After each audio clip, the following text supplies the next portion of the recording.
Alright guys, day 46, upper body, so arms and abs workout. 7/17, it is I'm checking the date, 23rd of June. I'm studying systems management, so you'll hear that in the background. It's a course I found on YouTube. Just trying to learn more about it.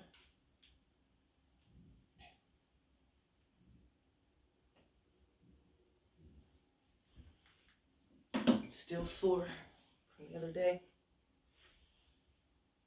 Here.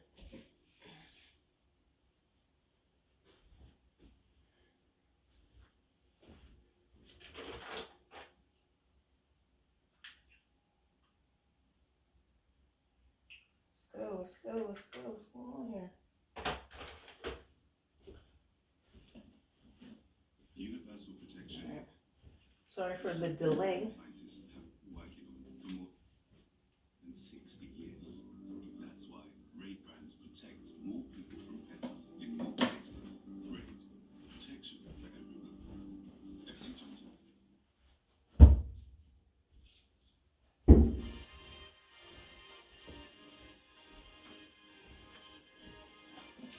Sorry, y'all.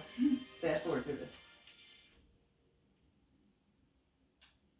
Welcome, friends. It's week 10, and we are starting off the week with an arms and abs workout. 2 different circuits, 2 rounds of each. Grab your gear and get ready Good for the morning. warm-up. It's Friday, June. In particular, it is focused on conveying what we call the systems paradigm, that is the basic overarching principles that are common to all areas of systems thinking and theory. Systems thinking has been defined as an approach that attempts to balance holistic and analytical reasoning. In systems theory, it is argued that the only way to fully understand something is to understand the parts in relation to the whole.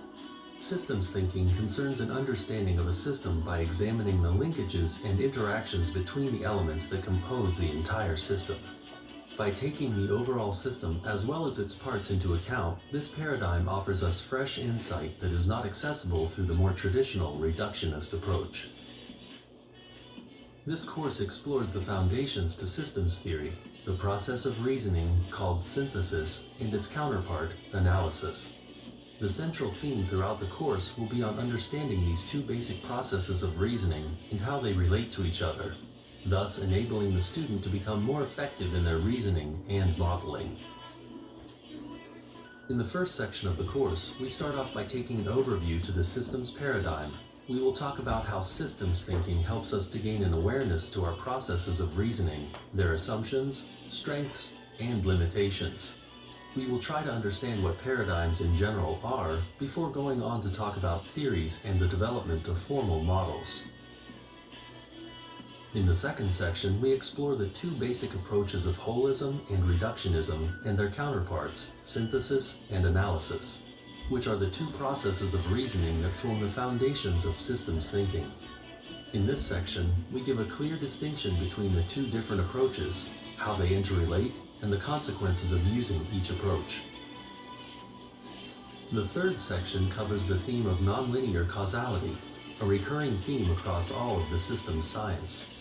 A major distinction between the analytical and synthetic approach is that between linear and nonlinear causality. In this section, we explore each and how they give very different conceptions to our understanding of cause and effect. In the next section, we explore the relational paradigm, a way of looking at the world in terms of the connections between things, the networked patterns they form, and how these shape and define the overall system. We go on to talk about the importance of interdependence and integration within systems thinking. The final section of the course is dedicated to process thinking. Systems theory sees the world in terms of constant change and macro-level processes that shape events through what are called systems archetypes. Likewise, we will talk about the key structural process of differentiation and integration that drives evolution and change within all forms of systems. This course is designed for anyone with an interest in systems thinking and theory, and should be accessible to all. By the end of the course, students will have gained a new way of looking at the world, what we call the systems paradigm, that can offer fresh insight and a new approach to looking at virtually any domain of interest. I'm using the systems theory approach for work. In this video, we'll be giving an overview to what we call the systems paradigm, which is the fundamental set of concepts that support systems theory and constitute this particular way of looking at the world. In order to try and give a clear understanding, we'll do this by contrasting it with the more traditional paradigm taken within modern science. This video will work as a high-level overview to what we'll be covering during the rest of the course. We'll be touching upon all of the main ideas here so as to get a sense for how they fit together, and then in later modules dig further into each aspect in more detail.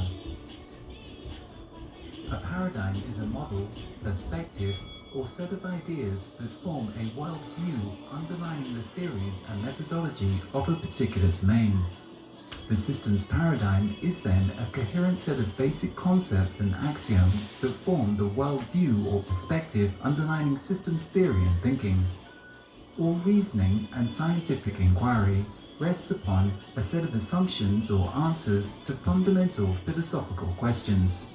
Before any kind of constructive inquiry into the world around us can be conducted, a number of basic philosophical questions need to be answered, including basic ontological questions, such as what is the nature of being, how does causality work, etc. Basic epistemological questions, such as how do we know something and how can we prove that we know it. Every coherent body of knowledge needs to provide some kind of answer to these questions, which will then form the basis for that conceptual framework, shaping how we see the world when using it, and ultimately the kind of answers that we can derive within that paradigm. For example, pre-modern European culture provided answers to these questions based upon a fusion between the work of classical Greek philosophy and the Christian Bible, among others. This worldview of medieval thought created a hierarchical ontology of things that existed based upon their perceived proximity to God. Those things, such as angels, that were regarded as closest to the perfect being of God, were placed at the top of the hierarchy, with humans below this, animals below them, and so on, all the way down to inert matter that was perceived as being at the lowest level and closest to hell. Within this worldview, epistemological authority or validity was derived from tradition. If it was endorsed by some pre-existing authority, such as the Bible, Monarch, or Aristotle's writing, then it was deemed valid. This is a very simplified, schematic representation, of course, but it helps for illustration purposes. With the rise of the modern era, approximately 500 years ago, a whole new set of philosophical answers were formulated to these fundamental questions that still today form the foundation of our scientific framework. During a period of intense metaphysical questioning in the 17th century, a number of thinkers such as Francis Bacon and René Descartes laid the philosophical foundations to our modern world. These thinkers asked and answered the most fundamental questions about the nature of reality and knowledge, which were further fleshed out in the 18th century. They fundamentally rejected the idea that knowledge of the world around us should be derived from scripture, theology, or authority. These natural philosophers posited that the world is physical in nature. Their knowledge about that world can be accumulated through empirical observations. That the laws governing this world were, as Galileo famously said, it is written in mathematical language, and its characters are triangles, circles, and other geometric figures, without which it is impossible to humanely understand a word. Without these, one is wandering in the dark labyrinth. Thus, a new paradigm and method for deriving knowledge about our world was formed, the so-called scientific method, where empirical data could be collected, hypotheses developed, and experiments done to validate or invalidate those hypotheses. In such a way, new knowledge could be accumulated, and it was believed that this knowledge should be put to the use of human betterment, to curing diseases, to growing more crops, to building bridges, etc. This new paradigm was most powerfully expressed in the work of Sir Isaac Newton, who did nothing less than describe a full mathematical and scientific framework for how physical systems interacted, the central idea of which was that of matter in motion causing events. That the world is governed by discrete components of matter interacting in a cause and effect fashion. Newton's absolute space-time coordinate system is the framework for a fixed, orderly, predictable, and deterministic universe, where all events are driven by the linear interaction of discrete components of matter, creating a mechanistic vision to the world, what is called the Newtonian paradigm. In a recent publication entitled Science and Culture, the author writes about the development of this new scientific paradigm as such. Science has had an increasingly strong influence on European culture. In the 19th century, the buzzword for science was order. Scientists had discovered that the movement of the stars is predictable, and that all terrestrial and celestial phenomena follow the same scientific laws like clockwork. They believed, according to the Galilean vision, that the book of nature is written in the language of mathematics, with characters represented by geometric objects. The vision of science was to discover the laws of nature and thereby explain all natural phenomena. This faith in science gave rise to the philosophical movement called positivism, which led to a widespread trust in science and technology and influenced social theory. This paradigm supporting modern science went largely unquestioned until the beginning of the 20th century, when quantum physics and general relativity showed its basic assumptions to be very much limited.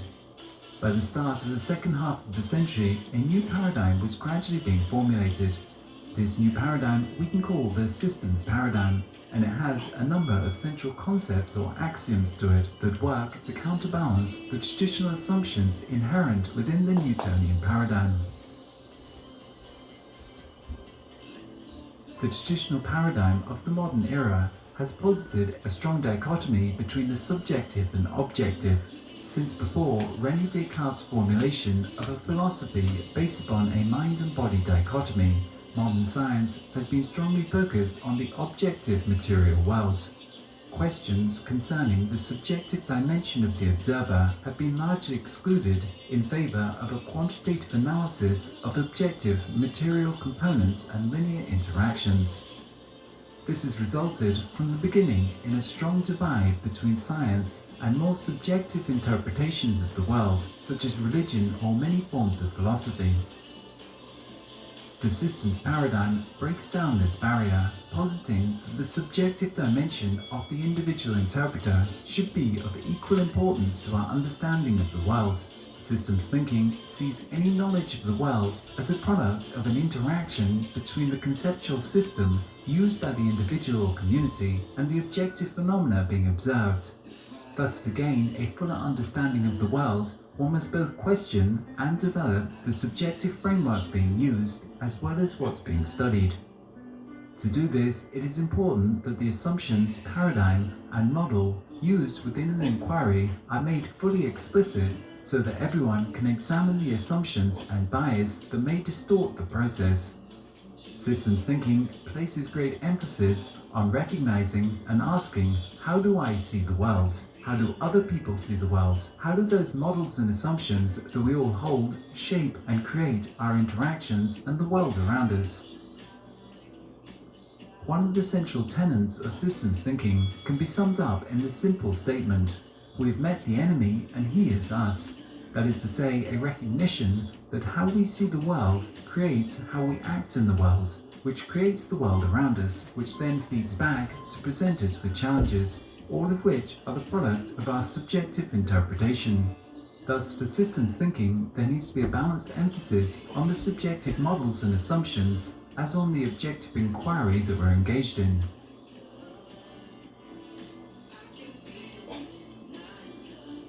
Systems thinking is based upon a very different process of reasoning from that used in our traditional scientific paradigm. The Newtonian paradigm is understood to be primarily reductionist, which means that whole systems are seen to be reducible to an account of their constituent parts. Reductionism as a fundamental assumption leads to a process of inquiry called analysis. Analysis is a process of inquiry that proceeds by breaking systems down and trying to understand the whole in terms of the properties and interactions between its elementary parts in isolation from its environment. The analytical method has been central to modern science and accountable for many of its successes through isolating systems, decomposing them, and searching for linear interactions of cause and effect. Systems thinking is characterized as being what is called holistic, meaning that it always refers to the whole system or environment as the most appropriate frame of reference for understanding something. In order to understand some component or system, we must understand the context that it is a part of, its interaction with other systems, and its functioning within the whole environment. The process of reasoning that follows from this is called synthesis. Synthesis is the opposite from analysis in that it means putting things together. Synthesis is a method of inquiry used within the holistic approach, whereby we look at the relations between things and how, when we combine them, we get the emergence of new levels of organization.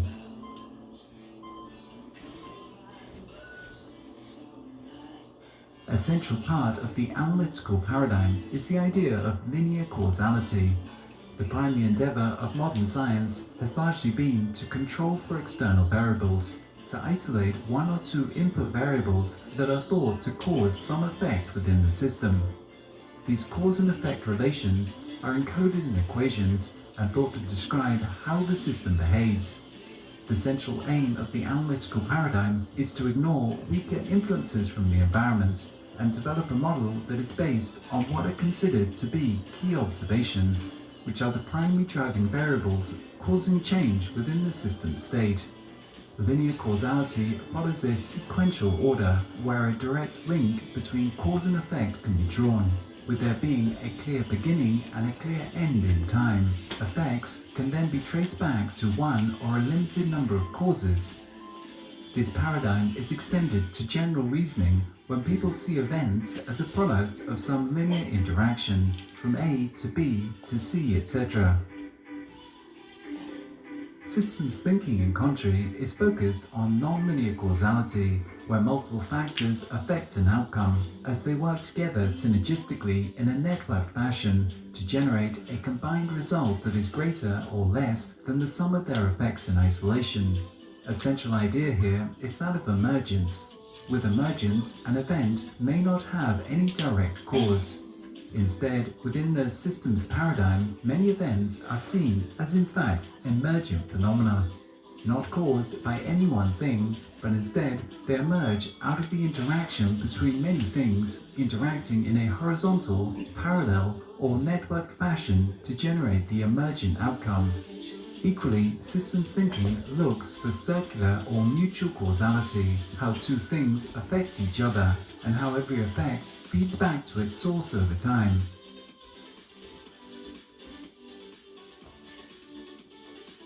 Systems theory fundamentally rests on a relational or interactional view of the world. That is to say that the connections between the parts is explicitly given ontological precedence over the parts themselves. In the general sense, a system means a configuration of parts connected by a web of interdependent relations. When talking about any system, the emphasis is typically on the connections and interdependencies as the defining feature to the organization. The relational paradigm of systems thinking emphasizes how connections, interdependencies, and context shape the component parts of the system and not vice versa, which is the more traditional assumption. The traditional analytical paradigm is fundamentally component-based. Analysis is focused on the properties of things in isolation and how those things cause change through direct interaction. This perspective leaves us with a vision of the individual or component as the primary actor affecting change within their environment. It downplays the influence of connections and context in affecting and shaping the individual parts. Systems thinking helps instead to focus on how the network of connections around the individual parts and shape the system as a whole. This perspective becomes of particular relevance when the system comes to have a high degree of connectivity. The analytical approach is typically based upon excluding a changing environment, as described by the term ceteris paribus, which means all other things remaining constant. This static nature to the environmental variables makes it possible to repeat an experiment, to isolate and detect stable cause and effect interactions that are believed to be the drivers of change, which leads to predictable outcomes as long as it's possible to hold the environment constant. This is in contrast to the systems thinking paradigm, which is very much process orientated in nature. It takes a dynamic vision of the world, where everything is seen to be fundamentally in change. This change is typically not perceived to be initiated by any of the particular parts to the organization, but instead is driven by processes that have inherent patterns that drive and shape the individual events that constitute them. Environments are seen to be complex and constantly evolving as a product of many interacting variables, leading to the emergence of new forms of organization over time. Processes of change can be driven by macro-level feedback loops that create certain dynamics and patterns of change on the macro level, what are called systems archetypes. Due to this feedback and emergence, change within the systems paradigm is seen as an evolutionary process rather than a mechanistic development. New phenomena emerge that could not have been predicted a priori due to the nonlinear interactions between the parts and their environment, and because of past events feeding back on themselves, all of which make the future essentially unpredictable in nature.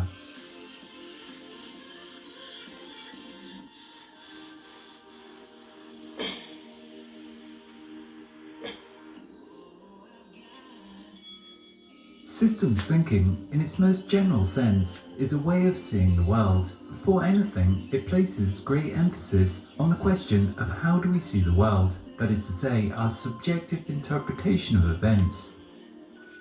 Human beings are not infinitely knowing creatures. We have a limited set of sensory and cognitive capabilities with which to interpret events. This limitation manifests itself in the fact that our attention is always limited, our reasoning is often biased, and we're continuously using many assumptions to take shortcuts and rapidly draw conclusions. From the systems thinking perspective, it is seen as paramount to gain an awareness to what these limitations and bias within our reasoning and models are. At the heart of systems thinking is a recognition of this subjectivity. That is, the recognition that how the world appears to us is not merely in some objective form, but in fact, our conceptual system structures, defines and interprets every piece of information and endeavor that we undertake, whether in science, management, engineering or everyday life. Indeed, it is precisely because of this, systems thinking would hold that any serious endeavor means first to understand the structure and makeup of the paradigm that is being used. This is in contrast to our more analytical approach, which holds that the world is largely objective. It simply exists and we just need to go and discover how it works. Here, little reference is made to the assumptions and overall paradigm used to understand the world. The main emphasis is simply on building models with which to understand some objective reality.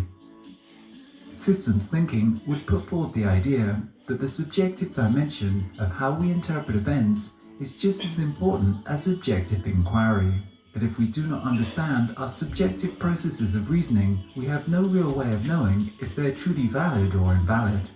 Whether what we know is based upon a coherent and sound set of assumptions, or is it, in fact, based upon a weak or misleading set of assumptions.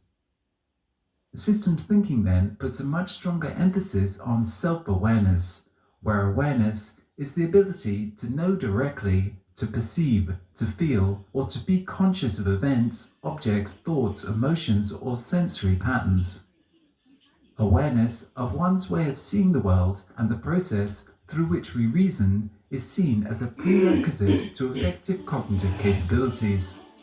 In this sense, we can understand systems thinking as a form of meta-language, in that one of its explicit aims is to help individuals to understand their processes of reasoning and how our actions and the world they create lead directly from how we reason and see the world.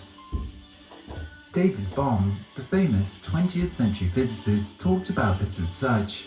The reason that we don't see our problems is that the means by which we try to solve them are the source. That may seem strange to someone that has first heard it, because our whole culture prides itself on thought as its highest achievement, and the achievements of thought I am not trying to say are negligible. There are very great achievements in technology and various other ways, in culture, but there's another side to it. One of the obvious things wrong with it is fragmentation. Thought is breaking things up into bits which should not be broken up. We can see this going on. We see the world is broken up into nations, yet the world is one. And you can see with the nation, we have the boundary of the nation. We have established the boundary of a nation. Now that is invented by thought. If you go to the edge of the nation, there's nothing there particularly. This quote illustrates well how our very thinking creates the world around us, and ultimately how it creates the problems that we encounter. Before anything, it is in understanding these processes of reasoning and the paradigm that constitute our way of seeing things that we have the greatest chance to make a difference, to gain a deeper understanding of the world around us, and a greater capacity to act effectively within it. Cognition is a very demanding exercise, and thus it makes sense for us to use preconceptions and assumptions to limit the demand on this energy-expensive exercise. These tools of preconception and assumption-based reasoning are an important form of abstraction, but we need to be able to use them instead of them using us. To be an effective thinker is to understand the dynamics of the conceptual system that we're using, and this gives one the capacity to use it in a professional manner to generate knowledge, instead of it using us as we simply react to our preconceptions. Our tacit assumption is that we are in control of our thought processes and how we see the world. The Enlightenment gave us the conception of the rational individual, the idea that humans are endowed with the capacity of abstract thought, that modern humans are rational and calculating, that we use our intellectual capabilities to act in a purposeful way. However, over the past 30 years or so, as this idea of the rational individual has come under scrutiny within economics and the social sciences, it's proven limited in scope. Humans are capable of abstract reasoning, but this is typically not what people do.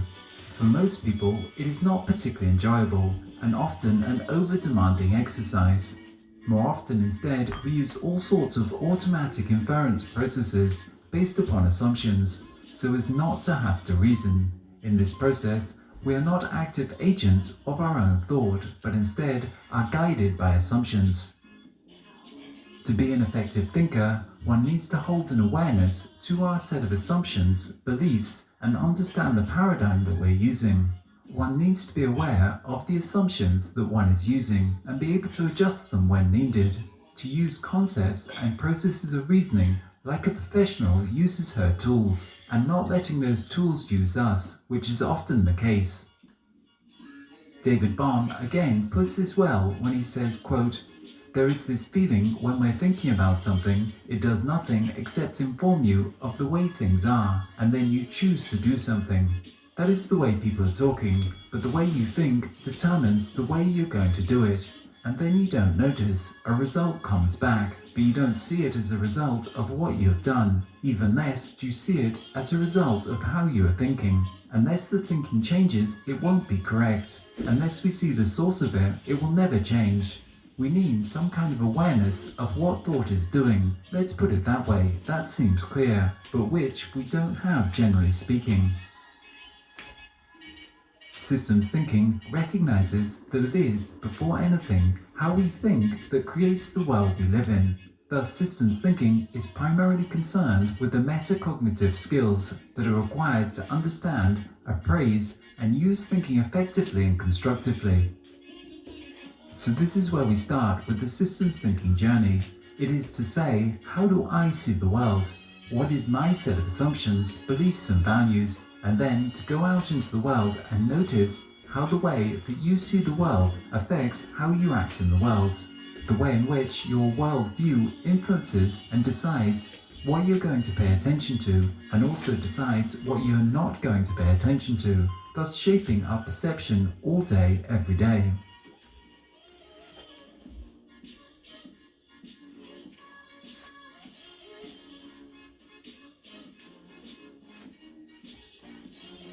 One of the great achievements of human creativity has been the development of abstract representations of the world around us.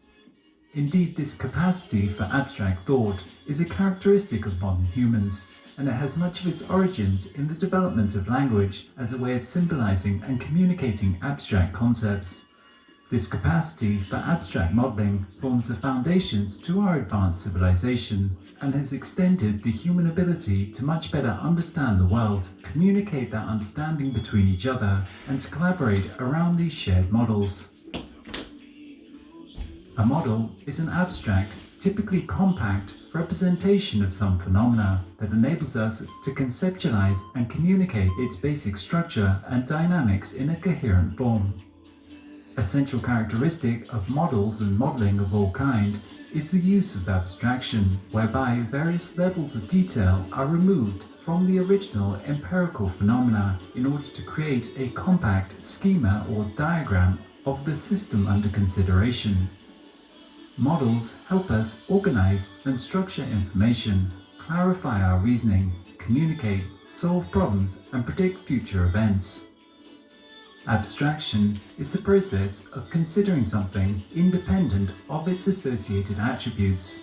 The use of abstraction involves removing successive layers of detail from a representation in order to capture only the essential features that are generic to all entities of that kind, independent of their specific form.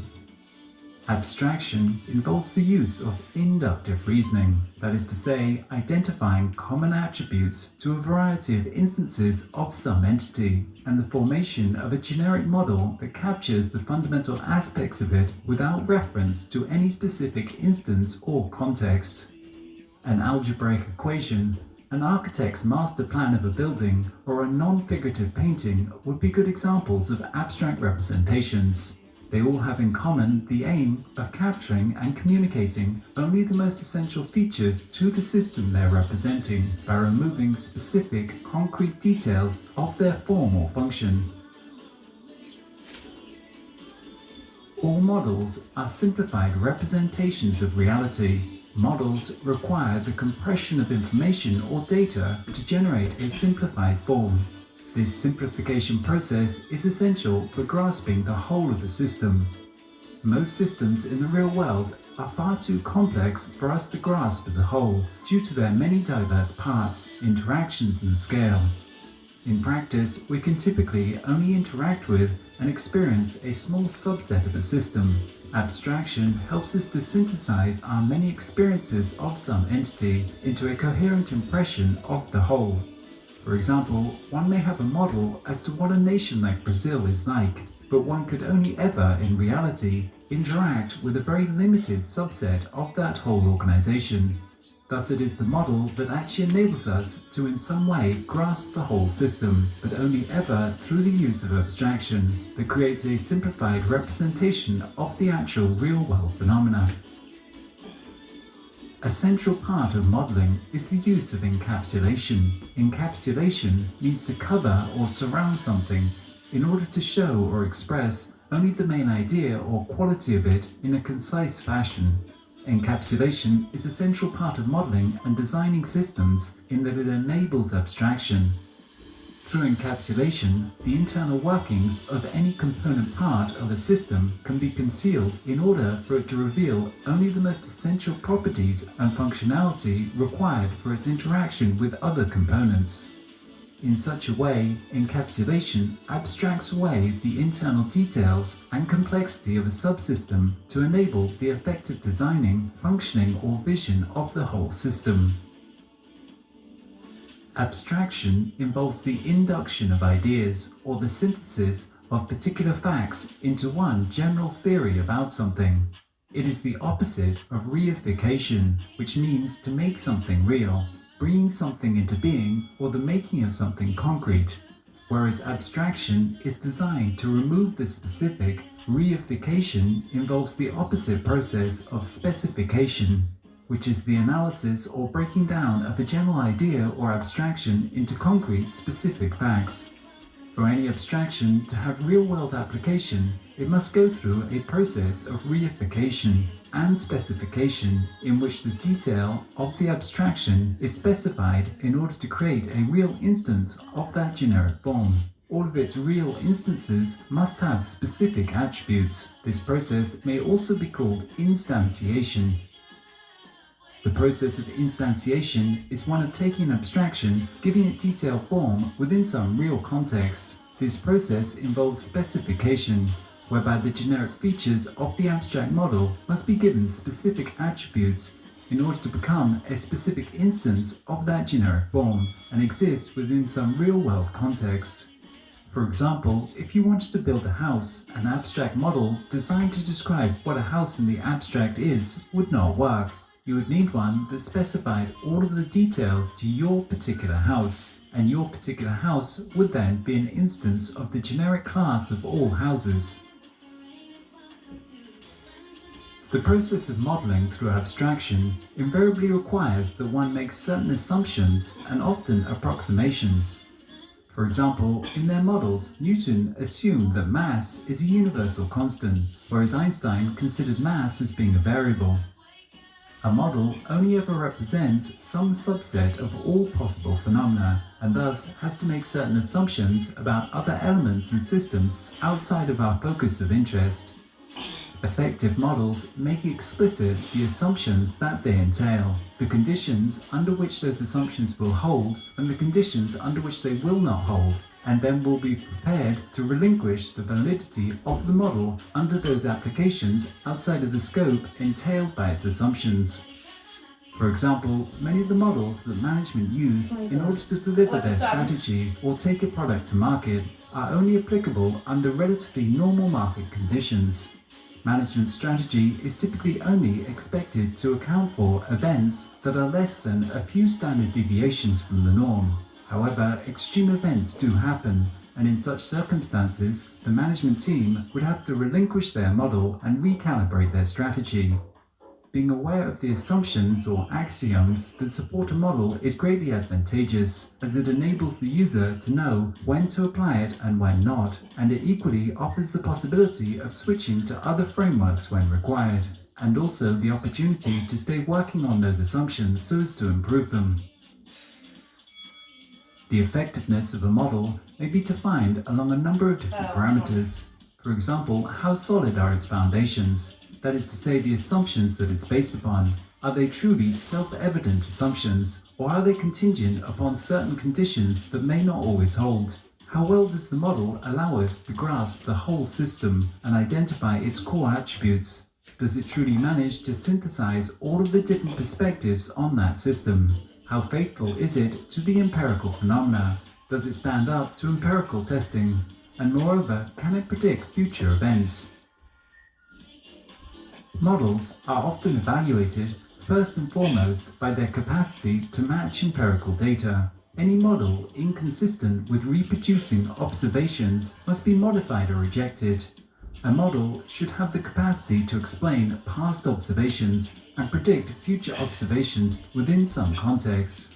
For example, one perceived limitation in our standard economic and financial models is that they seem incapable of predicting financial crises, even though they work to a certain degree during normal economic conditions. To be effective, a model must capture diverse information, perspective, and views on a particular phenomena. For example, if we take some complex entity like a city, there will be multiple perspectives on how to interpret it. Social, technological, economic, demographic, etc. An effective model must be able to integrate all of these diverse perspectives in some way, to give us a vision of the whole system and a basic understanding of its primary constituent parts and relations. And thus an effective model can be seen to be a balancing act between simplicity through abstraction and synthesis on the one hand, and on the other hand, breadth of scope in order to include all of the different views and possible instances of that system. The scope that a model covers is an important metric in its evaluation. Models like that of general relativity are highly valued due to their relevance to any physical system from the scale of a molecule all the way up to the level of the universe. To be effective, a model should contain within it and extend to all instances and applications of the system it is trying to represent. Although models, almost by definition, must be compact representations, they must also be inclusive, entailing within their core form the capacity to derive any possible instance or state to the phenomena under their description.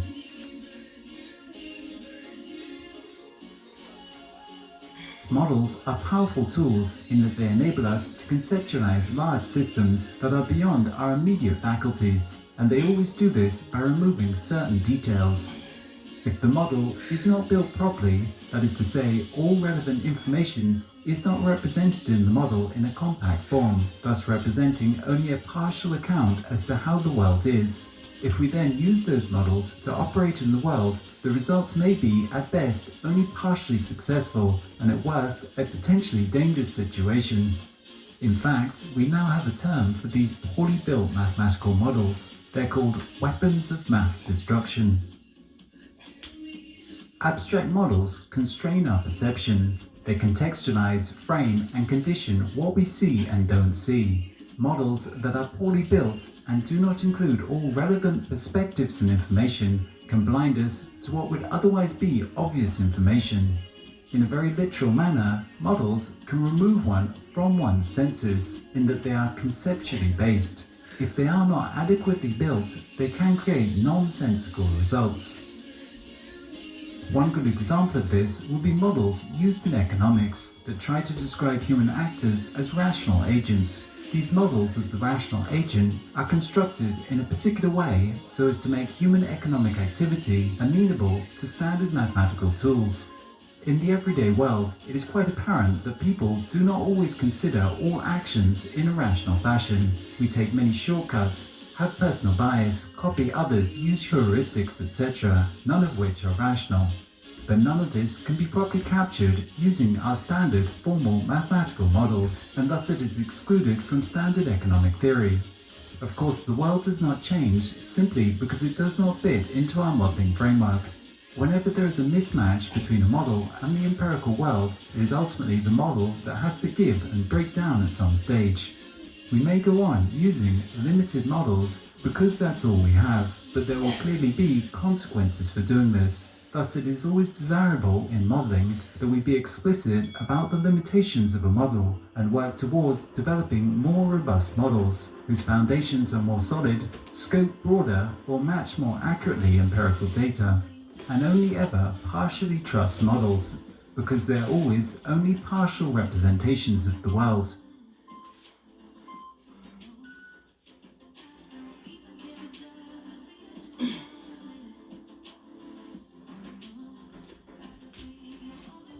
Holism and reductionism represent two paradigms or worldviews within science and philosophy that provide fundamentally different accounts as to how to best view, interpret, and reason about the world around us.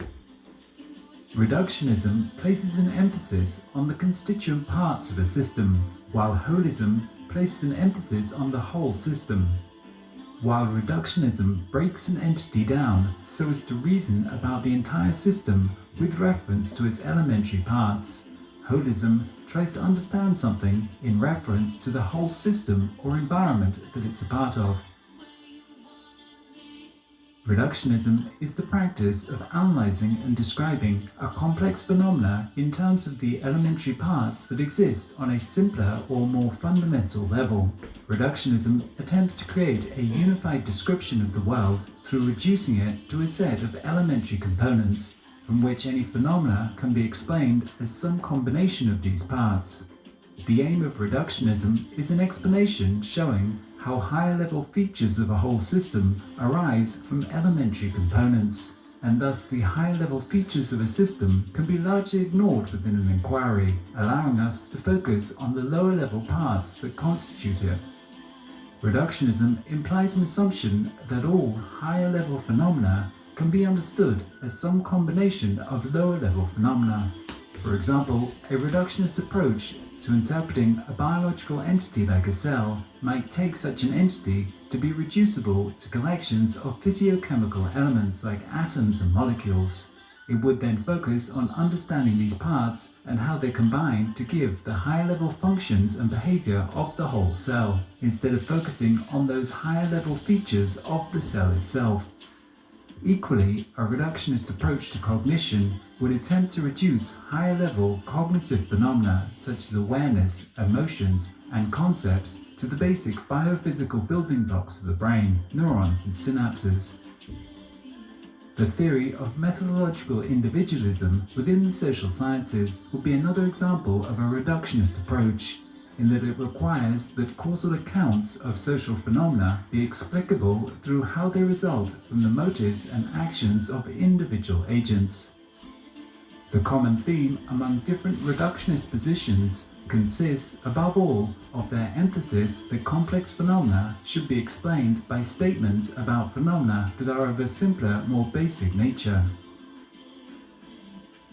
Holism refers to any approach that emphasizes the whole rather than the constituent parts of a system. Holistic accounts of the world would look for how an entity forms part of some larger whole and is defined by its relations and functioning within that broader system. What all holistic approaches have in common includes the principle that the whole has priority over its parts, and the assumption that properties of the whole cannot be explained by the properties of its parts, which is the idea of emergence. Within this paradigm, the ultimate sources of knowledge are seen to derive not from elementary component parts, but instead from reference to the system's broader context.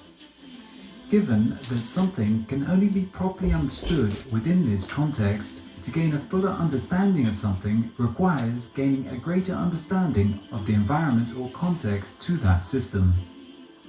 Holism posits that a system's behavior and properties should be viewed as a whole, not as a collection of parts. This often includes the view that systems function as wholes, and that their functioning cannot be fully understood solely in terms of their component parts. For example, social psychologists look at the behavior of individuals in a social context, because group behavior, like conformity, cannot be fully understood by looking at the individual in isolation, but instead is best understood by looking at the individual within the context of the whole social group. This property to the individual of conformity only emerges when individuals interact in a social group. Likewise, many phenomena, such as the wetness of water, only emerge when the two atoms of hydrogen and oxygen are combined to give water. Neither atom possesses such a characteristic in isolation, and thus we can only talk about the wetness of water when looking at the component parts as a whole system.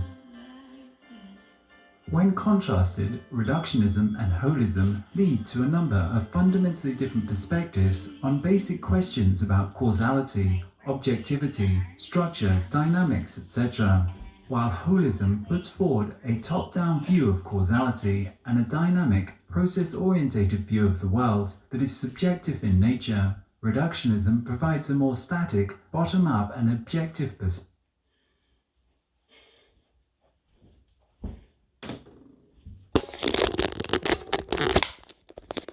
All right, y'all. Do something positive today for your mind, your body, your soul, and for someone else. Y'all take care.